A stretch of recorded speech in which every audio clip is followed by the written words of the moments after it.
Let the front bench.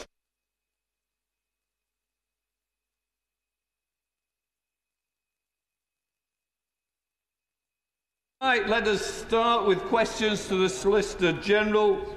Ellie Chowns. Thank you, Mr. Speaker. Question 1, Mr. Speaker. Mr. Speaker, it is a privilege to be appointed as His Majesty's Solicitor General. My fellow law officers and I will be working to restore public faith in government and the rule of law and support the Home Secretary and the Lord Chancellor in delivering our Safer Streets mission. Sentencing policy is quintessentially a matter for the Ministry of Justice. Sentencing is a matter for our judges. Offenders already have the right to appeal to the Court of Appeal against their sentences, including when they consider those to be unduly excessive. Thank you, Mr. Speaker. Since the 4th of July, more than 40 people have been jailed in the UK for peaceful acts of conscience, some for protesting climate breakdown, some for taking measures to stop violations of international humanitarian law in Gaza. The UN Special Rapporteur, Michel Forst, has made public statements to the effect that these sentences violate international law and are not acceptable in a democracy. With our prisons in crisis and radical measures necessary, as we've seen with the release of prisoners this week, will the Attorney General issue guidance to judges to ensure that sentencing for peaceful protest is realigned to common sense, democratic principles and international law? Decisions to prosecute, convict and sentence are rightly made independently of government by the Crown Prosecution Service, juries and judges respectively. As I've already said, if someone wants to appeal an unduly excessive sentence, they can do so, and our courts are there to handle that matter. Welcoming the new chair of the committee, Andy Slaughter. Mr. Speaker, the government is pledged to undertake a review of sentencing generally. I wonder if I can tempt the Solicitor General to support a wider review of aspects of the criminal justice system that don't seem to be working, in particular the role of the Criminal Cases Review Commission and indeed the CPS in dealing with potential miscarriages of justice. This week, Oliver Campbell's sentence of murder was quashed by the Court of Appeal as unsafe. The Criminal Cases Review Commission was asked to look at that case in 2005. The CPS resisted the appeal and asked for a retrial after 33 years. Well, first of all, I'd like to welcome my honourable friend and congratulate him on his election as chair of the Justice Select Committee. He's right that we will be undertaking a review in relation to sentencing, and in relation to miscarriages of justice, this is something that we will want to work with him to look into further, and I'm happy to meet with him to discuss such matters. Shadow Solicitor General, Sir Jeremy Wright. Thank you, Mr. Speaker, and may I first of all welcome warmly the Solicitor General to her place, and indeed the Attorney General to his place in the other place, in what she will already know is one of the most interesting and challenging parts of government. And while I'm at it, Mr. Speaker, I should of course also welcome the honourable gentleman as the new chair of the Justice Select Committee, and may I also take the opportunity to congratulate my honourable friend, the Shadow Solicitor General, on the responsibilities he will shortly take up on behalf of the whole House, which he will do brilliantly after an all-too-short career on the opposition front bench. Now, Mr. Speaker, I don't know for how long the Solicitor General and I will have these exchanges over the dispatch boxes, but I'm glad to be able to start on a note of consensus.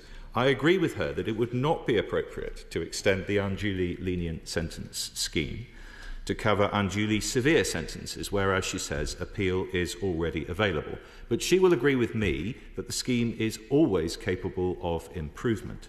It is, of course, currently wholly reactive, responding to the requests of others to review sentences. But can I ask her to consider the merits of her department and indeed the Ministry of Justice, and I see her colleague from that department sitting alongside her, monitoring more proactively sentencing in particular for newly created offences, so that we can all have confidence that, particularly in relation to those offences, sentences are being passed within anticipated ranges. Well, I'd first of all like to thank the Right Honourable and Learned Member for his question and also for his warm welcome. He is enormously experienced in these matters as both a previous Attorney General and Justice Minister. As he rightly notes, offences, newly created offences, such as those under the Online Safety Act, do not currently fall within the scope of the unduly lenient sentencing scheme, and as I understand it, there are no immediate plans to extend the scheme further. But as he rightly notes, we always look for opportunities to reform, and I will continue to keep that under review along with my department. Debbie Abrahams. Thank you, Mr. Speaker. Number 2.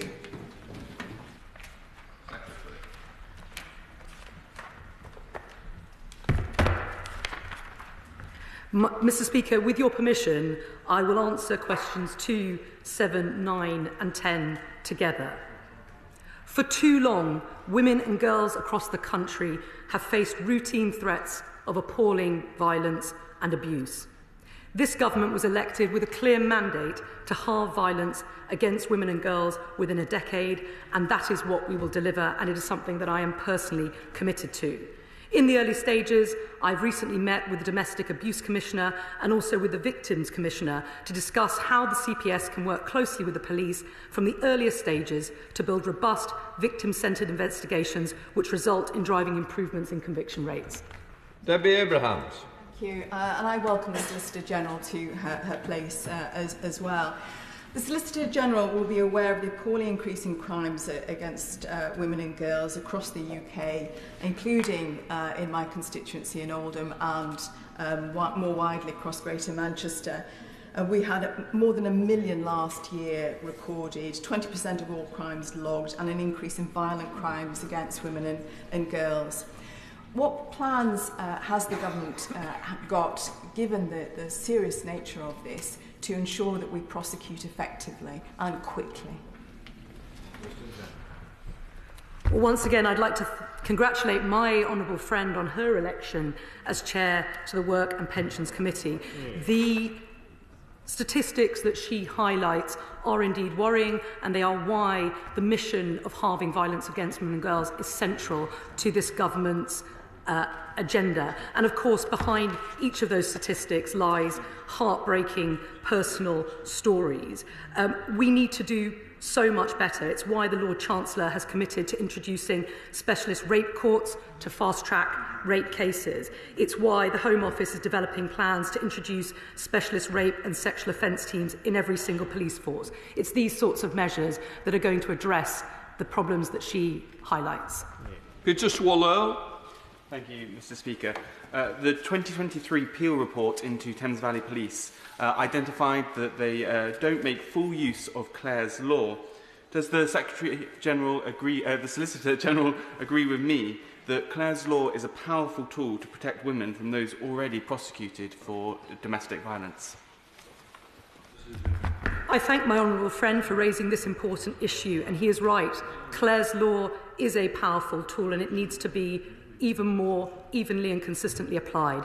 The Domestic Violence Disclosure Scheme, so-called Clare's Law, enables the police to disclose information to a victim or potential victim of domestic abuse about their partner or ex-partner's previous abusive or violent offending.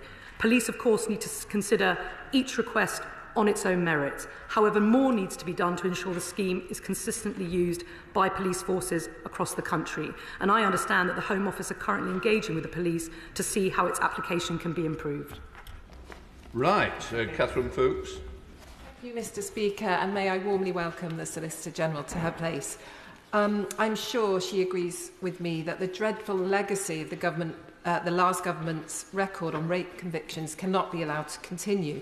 And she knows that behind these statistics of less than 2% rapes prosecuted lie real people, like a woman in my constituency of Monmouthshire who's been waiting on a CPS decision for 2 years and 3 months. Her life has been on hold and in limbo as she waits to hear whether the perpetrator will be charged. Having summoned up the courage to report, we cannot leave her or anyone else in this indefinite limbo. So can the Solicitor General share with me what progress has been made on the introduction of the government's new rape courts, what impact she expects them to have on both the time lag between reporting and charging, as well as on prosecution rates for those charged with violence against women? I absolutely share my honourable friend's concerns, and as her constituents' heartbreaking experience illustrates, These delays are traumatic for victims. They too often lead to what's known as victim attrition, which leads to trials collapsing and deters others from reporting these sorts of offences. This has gone on for far too long, and we need to get a grip of the situation. That is why the Lord Chancellor is committed to introducing specialist rape courts and working with the judiciary to drive down those wait times. Obviously, these need to be carefully considered whilst navigating other pressures on the justice system, and I hope to be able to update the House on the government's plans in due course. Annalise Midgley. Thank you, Mr. Speaker. Between 2022 and 2023, my constituency of Knowsley had the highest number of deaths per capita due to domestic abuse. But so few people are charged for domestic abuse, let alone prosecuted. Will the law officers meet with me to discuss how we can join up the criminal justice system so that the police and prosecutors work together to take dangerous abusers off our streets?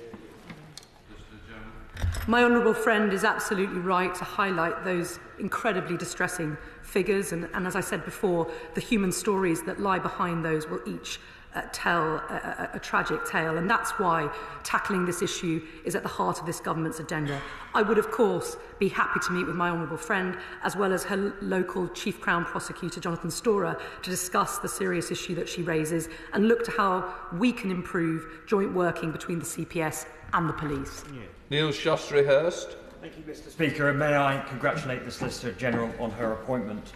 Now, amongst the most serious offences involving women and girls are rape and serious sexual offences. Once victims come forward, there are often delays in those cases being heard, and a frequent driver behind that is getting sufficiently experienced counsel. A major driver in that, in and of itself, is the gap between the fees for prosecuting and defending counsel. Does the Solicitor General agree that there is a need to urgently plug that gap? The availability of sufficiently experienced prosecutors, we know, is something that is a problem and something which needs to be looked at. It's why, in appropriate cases, we are looking at associate prosecutors to clear the backlog more generally in our courts. But for the most serious crimes of rape and violence against women and girls, we need specialist prosecutors, and it's something that, both in terms of recruitment and retention, the government will be looking closely at. Jim Shannon. Thank you, Mr. Speaker. Can I welcome the Solicitor General to her place, wish her well in the role she plays, and hope it all goes according to plan. Can the Solicitor General further clarify that funding is available to each branch of the prosecution services to provide the protection and the support which helps victims to speak out? And if there is any discussion as to whether increased funding for victim support could embolden victims and could help to facilitate even more safe prosecutions? Thank you. It's vital that we place victims at the centre of our justice system. That's why this government is looking to strengthen the powers of the Victims Commissioner. As we announced in the King's Speech, the Victim Courts and Public Protection Bill will strengthen those powers to improve accountability and ensure that victims' voices are centred and heard from start to finish through the criminal justice process. Secretary General Alberta Costa. Thank you very much, Mr. Speaker, and may I too welcome the Solicitor General, not just to the House but indeed to her place, and can I thank the Shadow Attorney General for the warm words and the good nature of yesterday's election. Mr. Speaker, only a few weeks ago the National Police Chiefs Council and the College of Policing issued a joint national policing statement titled "Violence Against Women and Girls." The statement said, "We are transforming the way police officers investigate rape and serious sexual offences, and over the last year we have trained over 4,500 new officers in investigating this complex crime." Now, I know the Solicitor General doesn't have direct responsibility for policing services, but she did say that she will be working with her Home Office and MOJ colleagues. So can she confirm that these 4,500 newly trained officers, which, Mr. Speaker, were trained during the previous Conservative government, will dedicate the majority of their policing activities to working on cases exclusively involving violence against women and girls? Thank you, and I say to my honourable friend, congratulations once again, echoing the congratulations of others. As we have said the mission to halve violence against women and girls within the next decade is that it's a central priority for this government. And one aspect of that will be cross-departmental working between the Attorney General's Office, the Home Office and the Ministry of Justice, as well as other departmental colleagues. This is an absolute priority, and at the moment, in the earlier stages, we are looking exactly at how we do that. But it's right that those priorities are communicated to every branch of the justice system, from our policing, CPS, and other agencies involved in the criminal justice system. Liberal Democrat spokesperson Sarah Dyke. Mr Speaker, just 1 in 83 rape offences recorded by Avon and Somerset Police last year resulted in a charge or a court summons. Compared with other forces in the South West, this represents a significant increase in 23-24, both in rape and sexual offence crimes. So does the Solicitor General agree with me that more needs to be done to strengthen the justice system as a whole to properly deal with sexual violence and domestic abuse, not just in Avon and Somerset, but also in England and Wales too? I entirely agree with the honourable member. This needs to be an absolute priority. We need to drive improvements in conviction rates. It's why there's this commitment to introduce specialist rape courts, working to fast-track rape cases, driving down the wait times. It's why it's important at the start of the system to put domestic abuse experts in 999 control rooms. It's all these suite of measures that's going to lead to the improvements that we all want to see. Steve Darling. Question 3. Thank you, Mr Speaker.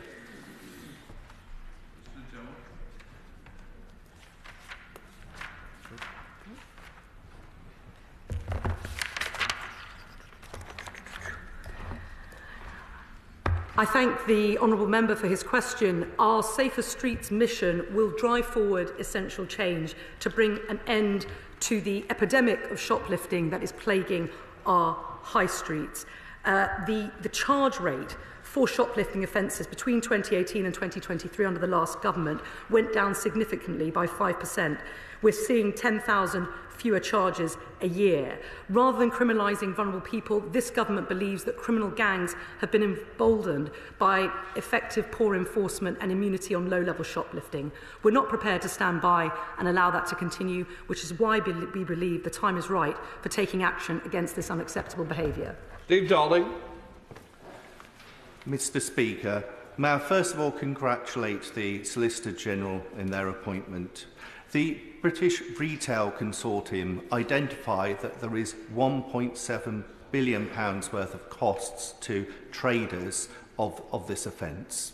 In Torquay and Paignton, me speaking to traders there, this has a massive impact on some of their viabilities of being able to trade in our high streets. How will you ensure that we expedite prosecutions of shoplifting? Thank you.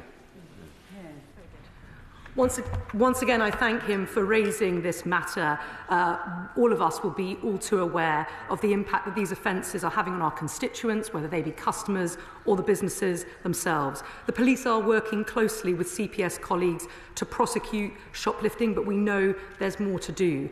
Amongst additional measures, this government will introduce a new offence of assaulting retail workers to protect the hard-working and dedicated staff that work in those stores. And we think that there are other things we can do, but it's a start. Bill Esterson. Question 4, Mr Speaker.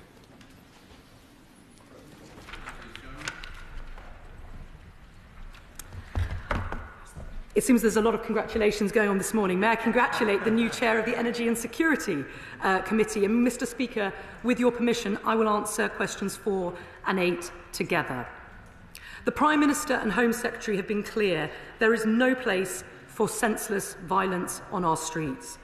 During the recent disorder in the summer, the Crown Prosecution Service deployed an additional 100 prosecutors, expanded its 24-hour charging service and received additional advice from the Director of Public Prosecutions to enable them to charge more quickly. The deterrent effects of this swift action are an example of how the system can work well when it works together. Lesterson. Thank you, Mr Speaker. Can I thank the Solicitor General for her kind words to me and congratulate her in turn on her appointment.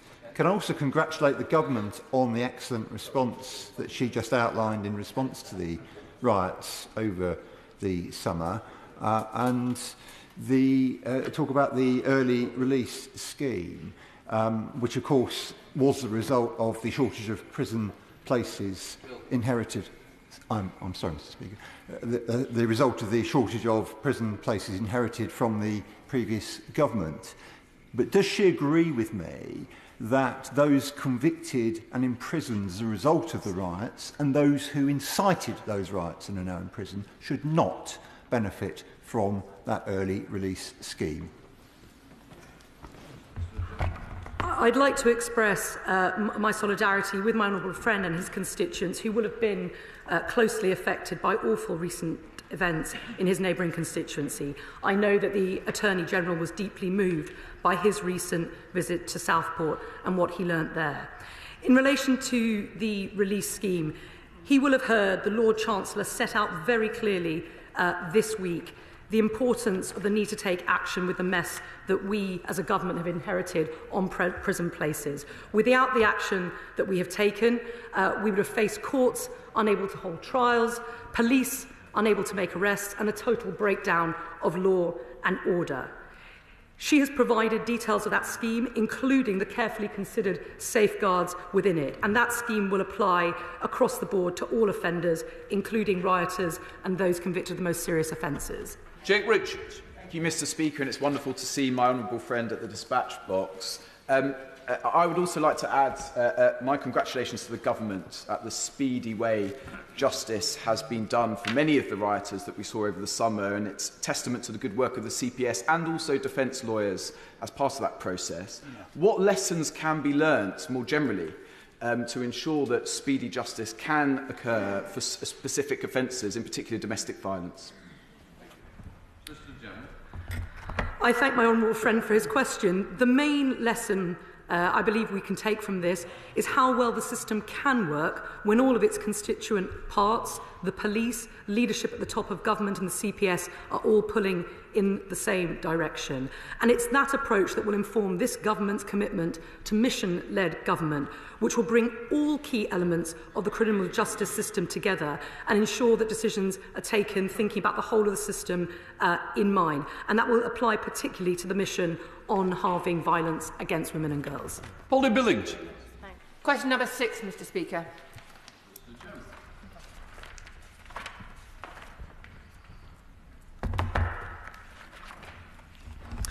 The government, I thank my honourable friend for her question.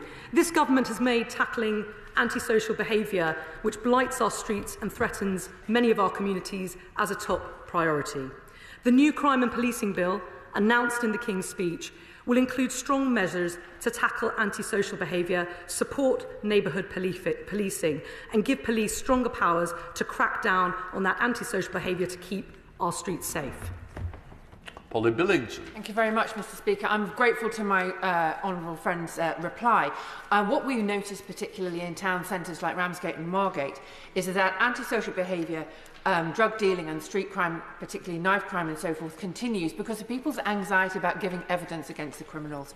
What will my right honourable friend and the government do to be able to give people confidence that the criminal justice system and the prosecutions will flow once they have given their evidence? Just this week, we know that the Prime Minister met with police, victims' families and media companies to discuss the specific issue of knife crime which plagues her community and many communities across the country.